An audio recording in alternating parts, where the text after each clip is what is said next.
And so we have to ask ourselves on when it comes to some of our individual manifestations or ways we want to adjust and move in mind. Are we like that guy holding on to the chair, holding on to the reality, even though we don't want it anymore?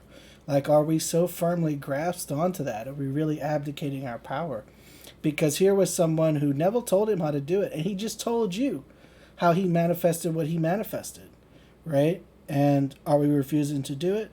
Are we willing to move in mind? Just do what Neville did, it'll happen. But so also in that little tidbit there, he talked about that state of the Sabbath, and he apparently was able to achieve it pretty quickly. So Layla had brought up asking me a question about the Sabbath, because she had found a sort of a meme where someone had said Sabbath is a state where you know your seed is already planted, you'll know you're in the Sabbath if, and then a bunch of descriptors. And I do feel that most of them are accurate. And so I know I had put in my Neville book notation of when Neville had talked about it. I do think, and this is what I told Layla, that this is one of these things that Neville mentioned only once or a couple times, and then people kind of blew it up and made it a little bit more than it is. So it is a whole chapter of Freedom for All. I'm not going to read the whole chapter, but if you want to know more, you can read. And it's not a long chapter, but we have another lecture tonight, so I think just looking at the few little highlights I have here is more than enough to give you a good enough answer to what the Sabbath is. But the book Freedom for All, Chapter 5, is called the Sabbath. It's literally called the Sabbath. It's only a 4-pager, but that's the answer to any questions about is that meme right and how important this is. I do think the problem that where that sort of gets overblown and overstated and too much focus on it is in the case of someone who is they're fallen into the state of trying to manifest something for a long time, and they've never actually moved into the state of the wish fulfilled, or they have moved there, but they don't have adequate faith to dwell there on a persistent basis. And so they look to something like the Sabbath for an answer. And look, been there, done that. I'm not judging people who do that. But so the Sabbath was made for man. This mental rest, which follows a successful conscious impregnation, is the period of mental pregnancy, a period which is made for the purpose of incubating the manifestation. It was made for the manifestation.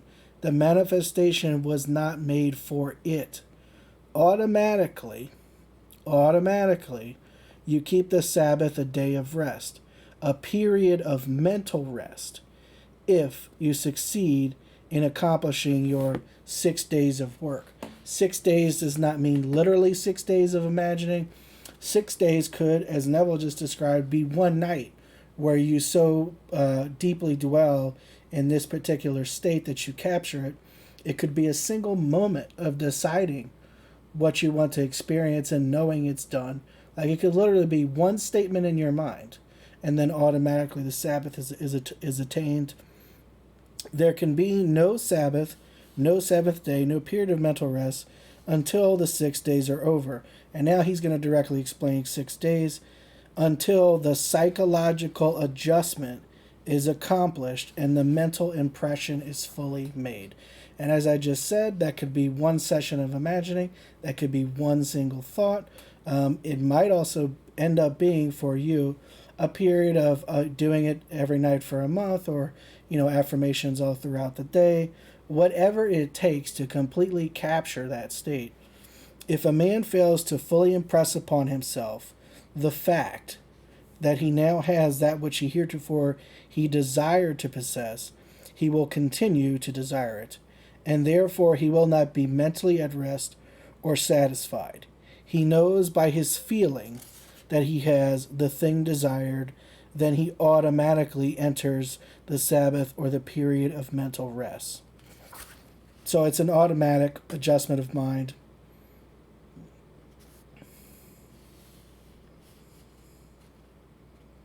And again, he says the mental rest or Sabbath is entered only as he succeeds in making a psychological adjustment. You release Barabbas by taking your attention away from your problem, away from your sense of limitation, for it robs you of the freedom that you seek. And you crucify your Savior by fixing a definite psychological state, by feeling that you are free from the limitations of the past. You deny the evidence of the senses and begin to feel subjectively within your own mind the joy of being free. The fixing of this subjective state, the crucifixion, takes place on the sixth day. Again, sixth day is a metaphor here. Before the sun sets on this day, you must have completed the fixation by feeling, it is so, it is finished.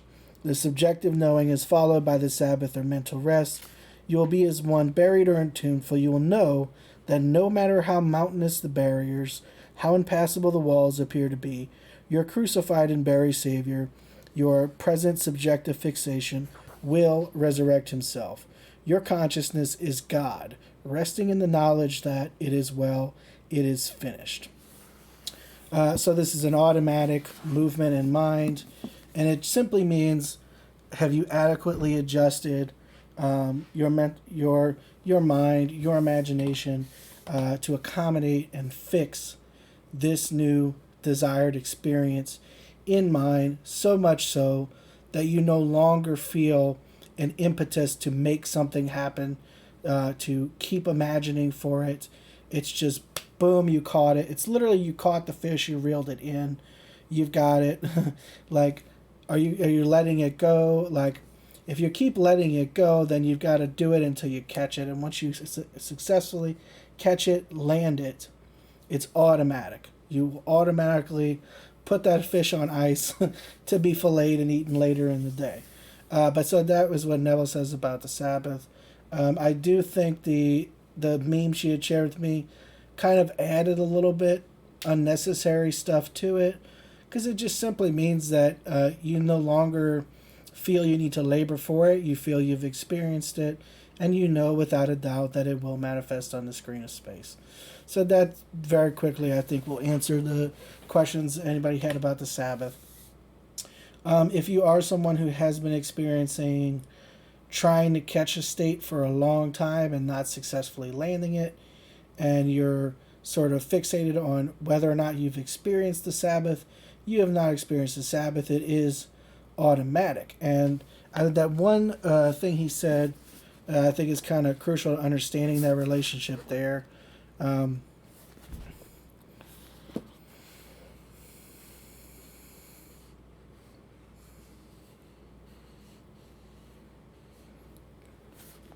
A period which is made for the purpose of incubating the manifestation. It was made for the manifestation. The manifestation was not made for it. In other words, are you focusing on getting the Sabbath, or are you focusing on having what you already desire to have? So if you're focused too much on have I experienced the Sabbath, have I experienced the Sabbath, you're focusing on manifesting the wrong thing. Actually, Manifest 1922 had given me an example of where a whole organization she knew was focused on the wrong thing.